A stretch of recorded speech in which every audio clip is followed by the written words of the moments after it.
Hello नमस्कार दोस्तों, मैं पायल लेके आई हूँ आज 10 खबरें फटाफट। तो आइए देखते हैं सबसे पहले हमारी आज की हेडलाइंस। मोदी सरकार ने लिया बड़ा फैसला, देश में अब कम होगी पेट्रोल डीजल की खपत। महाराष्ट्र में बढ़ाया गया लॉकडाउन, 1 जून सुबह 7 बजे तक रहेगा लागू। केंद्र पर फिर हमलावर, आपने कहा मोदी सरकार के पास वैक्सीन की कोई नीति ही नहीं। 2 से 18 साल के बच्चों पर होगा कोवैक्सीन का ट्रायल, डीसीजीआई ने दी मंजूरी। मंत्री इमरान हुसैन को बड़ी राहत, ऑक्सीजन कालाबाजारी की याचिका एचसी में खारिज। हैकर के अकाउंट से चकमा खा गया गूगल, 23 लाख रुपए कर दिए ट्रांसफर। बीएसएनएल का शानदार रिचार्ज प्लान, कम कीमत में मिलेगी 180 दिनों की वैलिडिटी, 90 जीबी डेटा और फ्री कॉलिंग। बड़ी खुशखबरी, सिर्फ 2,399 रुपए में घर लाए रेडमी नोट 9 प्रो मैक्स, मिलेगी 5020 mAh की बैटरी। देश में कोरोना संक्रमण से हर दिन 4000 से ज्यादा लोगों की जान जा रही है।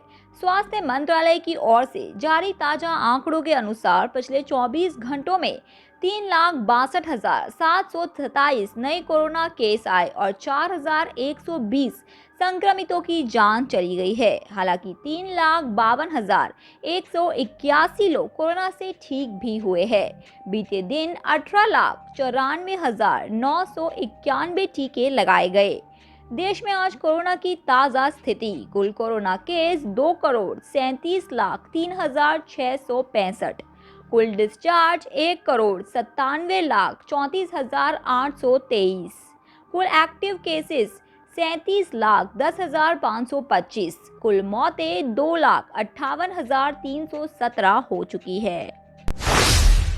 केंद्र सरकार ने देश में बैटरी स्टोरेज बढ़ाने का फैसला लिया है। इसके लिए सरकार ने प्रोडक्शन लिंक्स इंसेंटिव के रूप में 18,000 करोड़ देने की घोषणा की है। सरकार का मानना है कि इस उद्योग में करीब 45,000 करोड़ का निवेश आएगा, जिससे इलेक्ट्रिक वाहनों की संख्या बढ़ेगी और देश में डीजल और पेट्रोल की खपत कम होगी। आयात को कम करने के लिए और पर्यावरण को ध्यान में रखते हुए सरकार ने बैटरी स्टोरेज बढ़ाने का फैसला लिया है। महाराष्ट्र में तेजी से बढ़ते कोरोना संक्रमण के मामलों को देखते हुए राज्य सरकार ने लॉकडाउन को 1 जून सुबह 7 बजे तक के लिए बढ़ा दिया है। इसके साथ ही बाहरी राज्यों से आने वाले सभी लोगों के लिए आरटी-पीसीआर की नेगेटिव रिपोर्ट को अनिवार्य कर दिया गया है। सरकार की ओर से जारी नए आदेश के मुताबिक महाराष्ट्र में दाखिल होने से पहले सभी राज्यों के नागरिकों को कोरोना की नेगेटिव रिपोर्ट दिखाना अनिवार्य होगा। दिल्ली में सत्तारूढ़ दल आम आदमी पार्टी ने केंद्र सरकार पर वैक्सीन सप्लाई को लेकर हमला बोलने का सिलसिला जारी रखा है। गुरुवार को आप के विधायक राघव चड्ढा ने केंद्र पर हमला बोलते हुए साफ आरोप लगाया है कि राज्यों को बेसहारा छोड़ देने वाली सरकार ने वैक्सीन को लेकर कोई रणनीति नहीं बनाई। इससे पहले बुधवार को दिल्ली सरकार के उप मुख्यमंत्री मनीष सिसोदिया ने भी इस संबंध में बयान जारी करते हुए केंद्र को आड़े हाथों लिया था। देश में कोरोना की तीसरी लहर के खतरों को देखते हुए भारत बायोटेक की कोरोना वैक्सीन कोवैक्सीन का ट्रायल अब 2 से 18 साल के बच्चों पर भी किया जाएगा। बच्चों पर वैक्सीन के ट्रायल की मंजूरी drugs controller general of India ने गुरुवार को दे दी है। बता दें कि कोरोना के बढ़ते मामले और तीसरी लहर की आहत को देखते हुए कोरोना वैक्सीन पर निगाह रखने वाली सब्जेक्ट एक्सपर्ट कमेटी ने इसके ट्रायल की सिफारिश की थी। अलीगढ़ मुस्लिम यूनिवर्सिटी में कोरोना का कहर जारी है। पिछले 20 से 22 दिनों में स्टाफ के कई लोगों की कोरोना से मौत हो चुकी है, जिनमें 17 मौजूदा प्रोफेसर भी शामिल है। अभी भी कई ऐसे प्रोफेसर और स्टाफ है जो कोरोना संक्रमित है। कोई घर पर ही रहकर तो कोई अस्पताल में इलाज करवा रहा है। इसी बीच उत्तर प्रदेश के मुख्यमंत्री योगी आदित्यनाथ ने भी एएमयू में फोन पर बात की है और एएमयू में कोरोना की स्थिति के बारे में जानकारी ली है।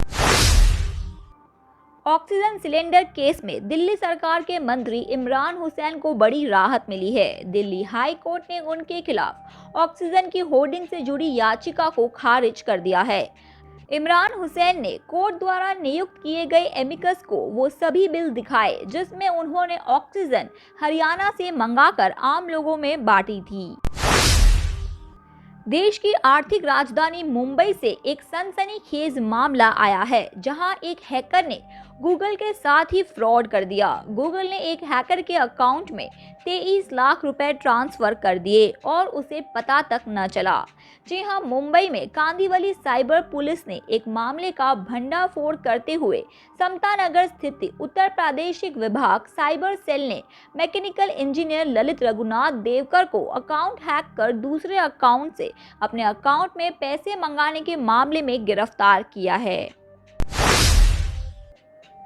भारत की सरकारी टेलीकॉम कंपनी BSNL यूजर के लिए खास प्रीपेड प्लान पेश करती है। इस प्लान में BSNL यूजर को अनलिमिटेड कॉलिंग और डेली 100 मैसेज की सुविधा देती है। इस प्लान में यूजर को 180 दिन की वैधता मिलती है।